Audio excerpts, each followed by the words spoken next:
In today's video, I'm going to teach you how to add 20 EMA on TradingView. The 20 EMA, or 20-period exponential moving average, is a popular tool traders use to quickly gauge short-term trend direction. It reacts faster to recent price changes than a simple moving average, which makes it handy for spotting momentum and pullbacks.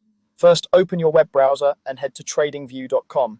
If you already have an account, being signed in will help you save your layout, but you can follow along even without that.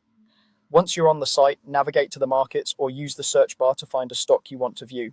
Choose a symbol, then open the full featured chart so you have the complete set of tools available. This full chart view is important because it gives you access to the indicators and settings you'll need.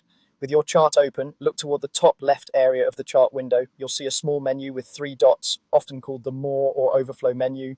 Click those 3 dots to reveal additional options. In that menu, select Add Indicator Strategy. This opens the indicators window, which is where you can find and add technical tools to your chart. Inside the search box, at the top of the indicators window, type 20 EMA.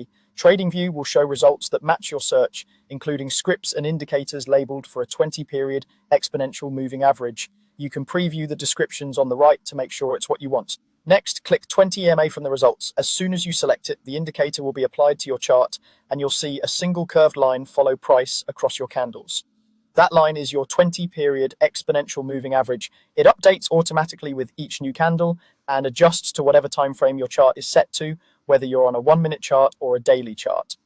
To confirm it's active, look at the top left of your chart's legend area. You should see the indicator listed there. If you ever need to remove it or toggle visibility, you can do that from the same area without changing anything else on your layout. And if you prefer to keep your workspace consistent, you can save your chart layout so the 20 EMA is there the next time you open this symbol. That's all it takes. You went to TradingView, opened a full chart, used the 3-dot menu to add an indicator, searched for 20 EMA and clicked to apply it. Thanks for watching and enjoy your charting.